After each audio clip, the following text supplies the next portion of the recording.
でも、それは、消えたのではない、終わったのだと、私は感じていた。2026年3月、フィリピン、セブ島の、とある廃墟で起きた話だ。歴史の教科書には、絶対に載らない。その夜に何が起きたのか、今ここで明かす。IMG、夜のセブ島、廃墟の鉄格子、霧、不気味な青白い光、観光客の一人が、深夜の廃施設へと足を踏み入れた。そこはかつて、日本統治時代に使われた処刑場の跡地だった。今は閉鎖され、立ち入り禁止の看板だけが、風雨にさらされながら残っている。それでも彼は、カメラを手に進んだ。午前3時、あたりは、完全な静寂に包まれていた。懐中電灯の光だけが、錆びた鉄格子を照らしている。足音すら、吸い込まれるように消えた。その時だった。声が、聞こえた。日本語だった。男のせいか、女のせいか、判別できない。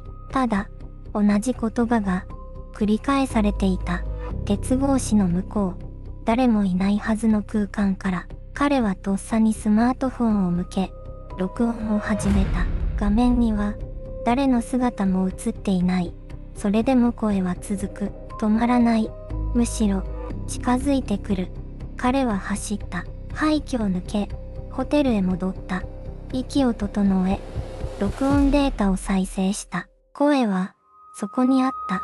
問題は、その夜以降だ。翌朝、翌昼、そして深夜、スマートフォンのスピーカーから、同じ日本語の声が、繰り返し流れ続けたという。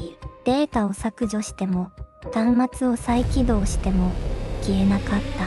ホテルのスタッフが異変に気づき、部屋に駆けつけた記録まで残っている。一体、何が録音されていたのか、あの声は、何を言っていたのか、そして彼が帰国した後、日常に何が起きたのか。次のパートでは、彼が日本に戻ってからの、静かすぎる日常の話をする。2026年5月の終わり、私はセブ島にいた。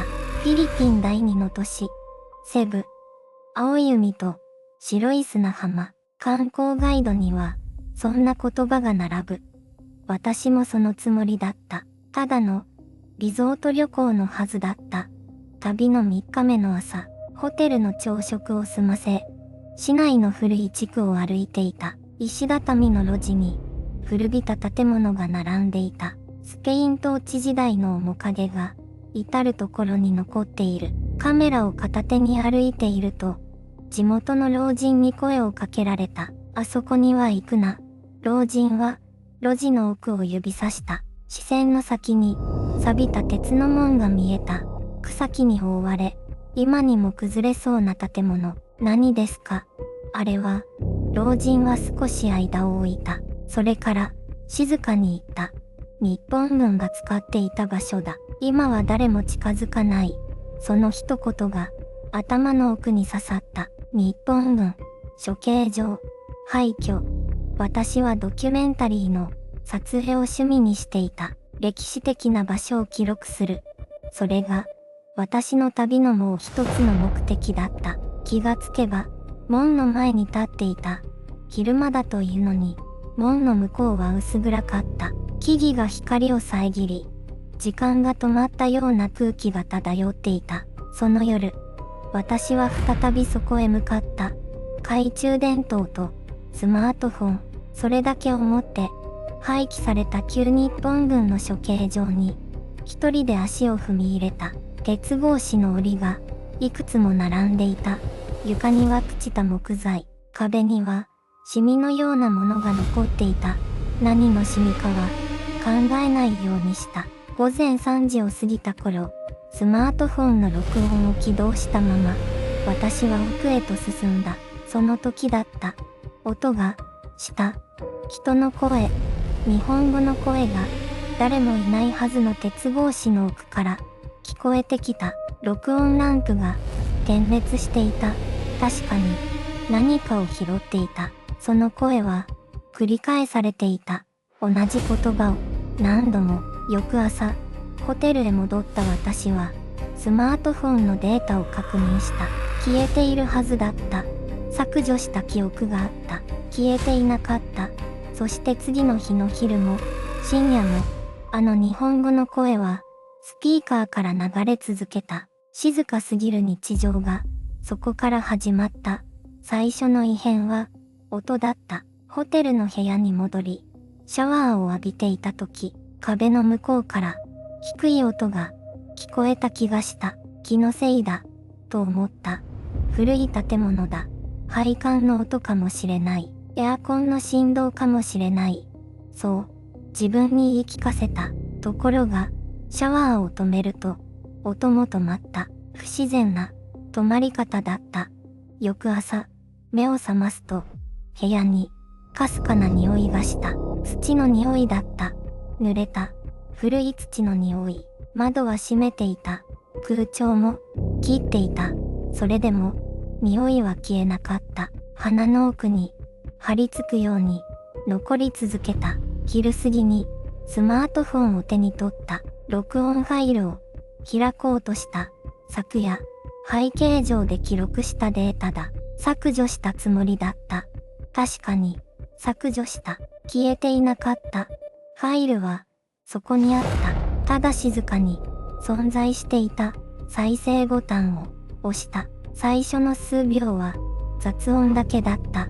風の音、自分の足音、金属の擦れる音、そして、それが来た。低く、平坦な声、感情のない、日本語の声、同じ言葉が、繰り返されていた。3回、5回、7回、数えるのを、やめた。背中が、冷たくなった。エアコンは、切ってあった。窓も、閉めたままだった。それでも、部屋の温度が、下がっていくような感覚があった。指先から、熱が消えていった。再生を止めた。静寂が、戻った。いや、静寂のふりをした。何かが戻った。部屋の隅を、見た。何もいない。何も見えない。見えない。というだけだ。夕方になっても、土の匂いは消えなかった。夜になっても、指先の冷たさは残った。そして深夜、眠れないまま天井を見上げていると、スマートフォンが、勝手に、光った。再生など、していなかった。触れてもいなかった。それでも、スピーカーから、あの声が、流れ始めた。同じ言葉、同じ抑揚、同じ、繰り返し、私は、起き上がれなかった。体が、固まっていた。次の朝、ようやく動けるようになった時、部屋の鏡の前に立った。鏡の中に、自分がいた。当然だ。ただ、一瞬だけ、自分の背後に、何かの輪郭が、見えた気がした。確かに、見た。確かに、見た。それが、錯覚であってほしかった。朝の光の中での、疲れた目の、見間違い。そう思いたかった。鏡の前から、離れられなかった。背後を、振り返れなかった。振り返った時、何もなければ、それでいい。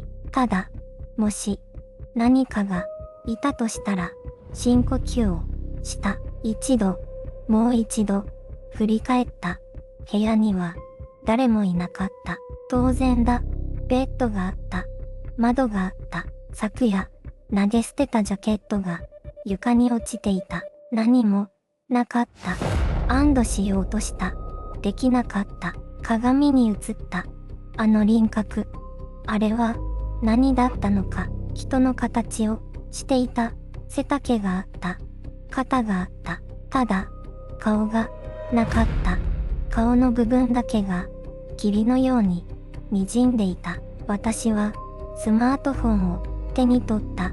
昨夜の録音を、確認するためだ。再生ボタンを、押した。最初の数秒は、無音だった。風の音が、かすかに聞こえた。鉄格子に当たる。あの乾いた風の音。それから、聞こえた。同じ声だった。抑揚が、同じだった。繰り返される。言葉の並びも、録音の中で声は止まらなかった。どこまでも続いた。ただ、気づいたことがある。声の間に別の音が混ざっていた。昨夜、聞こえなかった音、気づかなかった音、息だった。誰かの呼吸音、規則的で静かで、人間のそれとほぼ同じ、ほぼだ。微妙にずれていた。吸う感覚が長すぎた。吐く音が低すぎた。私は録音を止めた。窓の外を見た。セブの朝の光が差し込んでいた。観光客が通りを歩いていた。バイクが走っていた。普通の朝だった。それなのに部屋の空気だけが違う密度を持っていた。重かった。冷たかった。そして誰かがいる。そういう気配がしていた。初めてという感覚ではなかった。あの廃処形状の鉄格子の前で声を聞いたあの瞬間からずっと続いていた。何かがついてきていた。その確信が朝の光の中で静かに固まっていった。次に声が聞こえるとき、それは録音の中ではないかもしれない。扉を開けたその瞬間だった。部屋の奥から何かがこちらを見た。目に見えるものは何もない。壁があるだけだった。窓もカーテンも静かだった。それでも確かに視線があった。ホテルの部屋に戻って、すでに数時間が経っていた。シャワーも浴びた。荷物も整理した。ベッドにも横になった。眠れなかった。天井を見つめながら、あの声を思い返していた。録音の中に残った。あの日本語の声。繰り返し、繰り返し、同じ言葉をつぶやいていた。低く、かすれていて、でも、はっきりと聞こえた。午前3時を過ぎた頃、部屋の気温が突然下がった。エアコンは切っていた。窓も閉まっていた。それなのに、冷気が足元から這い上がってくる感覚があった。起き上がった。部屋を見渡した。何もない。ただ、空気が重かった。スマートフォンを手に取った。録音ファイルを開いた。再生しようとした。その瞬間だった。画面が暗くなった。電源を切っていないのに、充電は残っていたのに、画面が消えた。そして次の瞬間、画面が勝手についた。録音ファイルが自動で再生を始めていた。あの声がまた聞こえた。低い日本語の声。でも今回は違った。言葉が変わっていた。最初に録音した言葉ではなかった。新しい言葉がそこに入っていた。聞き直した。何度も聞き直した。間違いなかった。その声は私の名前を呼んでいた。名前など教えていない。誰にも言っていない。あの廃処形状で一言も声を出していなかった。それなのに声は知っていた。全身の毛が立った。息ができなかった。部屋の奥の暗い角の部分がゆっくりと違う濃さになっていくような、そんな感覚があった。見てはいけない。そう思った。それでも目が向いた。暗がりの中に何かの輪郭があった。人の形をしていた。立っていた。こちらを見ていた。目があった。声はもう一度私の名前を呼んだ。目があった。その瞬間、時間が止まった。声はもう一度私の名前を呼んだ。低く、静かに、確かに逃げなければ、そう思った。足が動かなかった。膝が小刻みに震えていた。暗がりの輪郭は消えなかった。消えるどころか少しずつこちらに近づいてくるような、そんな気がした。翌朝、私はホテルのベッドで目を覚ました。夢だったのか、そう思いたかった。携帯を確認した。録音ファイルはまだそこにあった。あの夜撮った動画も消えていなかった。再生しようとして指が止まった。怖かった。もう一度あの声を聞くことが。シャワーを浴びた。湯気の中でも耳の奥に何かが残っている気がした。低い、くぐもった日本語の響きが朝食を食べに行った。ホテルのレストランは明るくて人が多くて普通の場所だった。それでも落ち着かなかった。隣のテーブルに年配の男性が座っていた。白いシャツを着ていた。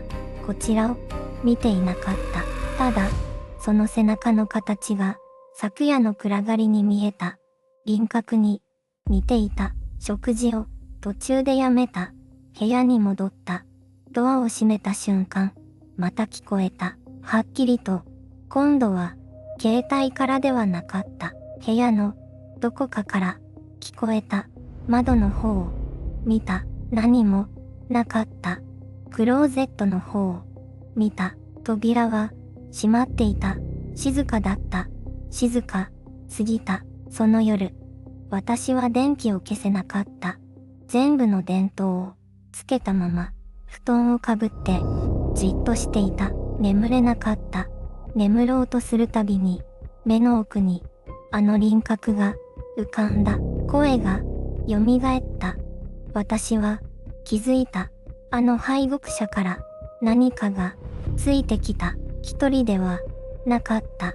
この部屋の中にもう一人いる。そしてそれは私の名前を知っていた。一体それは何者なのか。私はその夜ホテルの部屋で一つのことを確かめようとした。録音データをもう一度再生した。震える指で再生ボタンを押した。最初は無音だった。風の音、鉄格子がきしむ音、それから静寂、そしてその声が来た。低くかすれていて、でもはっきりと私の名前を呼んでいた。背筋が凍りついた。私は画面を見つめた。録音時刻は午前3時17分。あの廃墟の深い奥で私が一人で立っていた。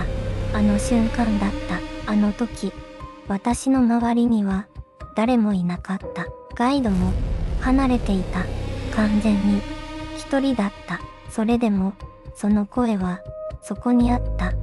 私はデータを専門家に送った。音声解析を頼んだのだ。返ってきた答えは予想を超えていた。その声は日本語の男性の声。年齢層はおそらく30代から40代。発音は戦前の旧式な軍隊言葉に近いと専門家はこう続けた。この声の主は生きている人間ではない。静寂が部屋を包んだ。私はその背景務所の歴史を改めて調べ始めた。日本統治時代、セブ島に存在したその施設の記録を深夜まで資料を掘り起こした。そこで一つの名前に行き当たった。山田という日本人将校。1945年終戦の直前にその施設内で処刑されたとされる人物。しかし記録はそこで途切れていた。遺体の行方も不明だった。氏名の確認も不完全だった。歴史の隙間に押し込められたまま誰にも知られずに80年以上が過ぎていた。私は画面を閉じた。部屋の中がまた静かになった。でもその静寂は空っぽではなかった。何かがそこにあった。見えない。でも確かに存在している何かが、私はゆっくりと問いかけた。声には出さずに心の中で、あなたはなぜ私を選んだのですか。その答えはすぐには来なかった。でも翌朝、私は理解した。私の祖父がかつてこの島に来ていたという事実を、家族の歴史がこの場所とつながっていた。それが偶然ではなかったと気づいた瞬間、声がまた聞こえた。今度は録音の中ではなく、この部屋の空気の中で。次の夜、ついにその存在と向き合うことになる。次の夜がやってきた。私はホテルの部屋でじっと考えていた。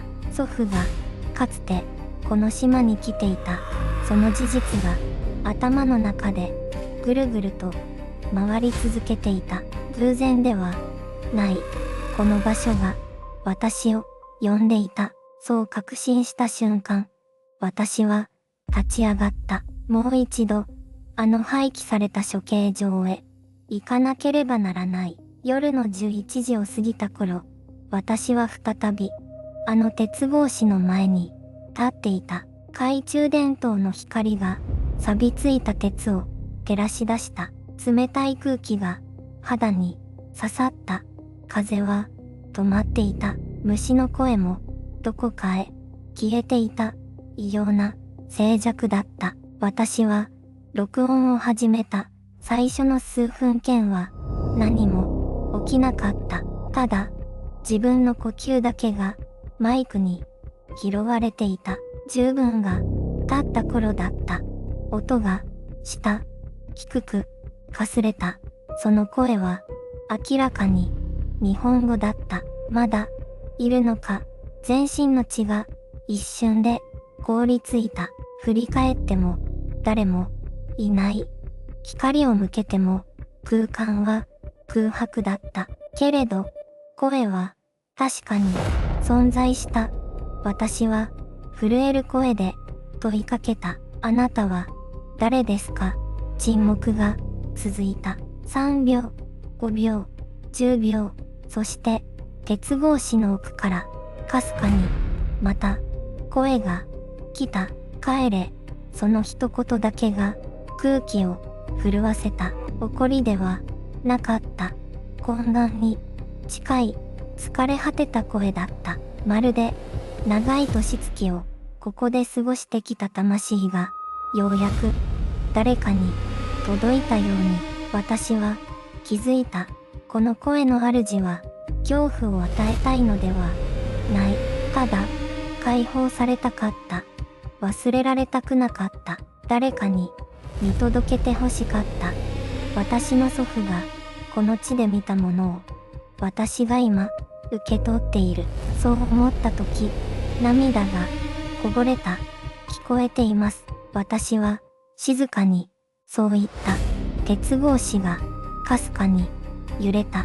風もないのに、その後声は二度と聞こえなかった。録音データを確認すると、あの声はきちんと残っていた。翌朝、私は日本へ向かう飛行機に乗った。でもこの話はまだ終わっていない。日本に戻った空港の騒がしさがどこか遠く感じた。人の声が飛び交う。